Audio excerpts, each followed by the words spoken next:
কুয়াশা ভেদ করে সূর্য উঁকি দেওয়ায় শীতের তেজ কিছুটা কমলেও থেমে নেই রাজধানীর বায়ু দূষণ। শুষ্ক আবহাওয়ায় ক্রমেই যেন ঢাকার বাতাসে বেড়ে চলেছে দূষণের মাত্রা। এ অবস্থায় বায়ু দূষণই বিশ্বের 123 শহরের মধ্যে সবার শীর্ষে উঠে এসেছে রাজধানী। সুইজারল্যান্ড ভিত্তিক বায়ুমান পর্যবেক্ষণকারী প্রযুক্তি প্রতিষ্ঠান আইকিউইআর সূচক থেকে এই তথ্য জানানো হয়। আইকিউইআর বাতাসের মান নিয়ে লাইভ বা তাৎক্ষণিক সূচক প্রকাশ করে, যা একটি নির্দিষ্ট শহরের বাতাস কতটা নির্মল বা দূষিত সে সম্পর্কে মানুষকে তথ্য দেওয়ার পাশাপাশি সতর্ক করে।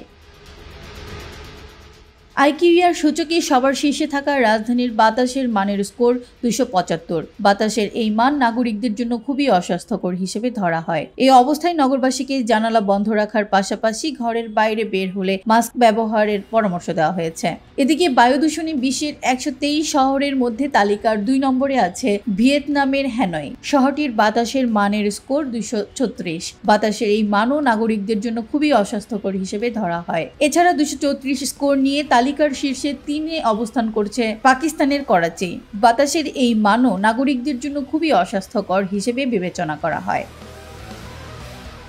একিউআই স্কোর 0 থেকে 50 পর্যন্ত ভালো হিসেবে বিবেচিত হয়। 51 থেকে 100 পর্যন্ত স্কোর মাঝামাঝি হিসেবে গণ্য করা হয়, আর সংবেদনশীল গোষ্ঠীর জন্য অস্বাস্থ্যকর বিবেচিত হয়। 101 থেকে 150 স্কোর। অন্যদিকে স্কোর 151 থেকে 200 হলে তাকে অস্বাস্থ্যকর বায়ু বলে ধরা হয়। পাশাপাশি 201 থেকে 300 এর মধ্যে থাকা একিউআই স্কোরকে খুব অস্বাস্থ্যকর বলা হয়। এ অবস্থায় শিশু, প্রবীণ এবং অসুস্থ রোগীদের বাড়ির ভেতরে এবং অন্যদের বাড়ির বাইরের কার্যক্রম সীমাবদ্ধ রাখার পরামর্শ দেওয়া হয়ে থাকে।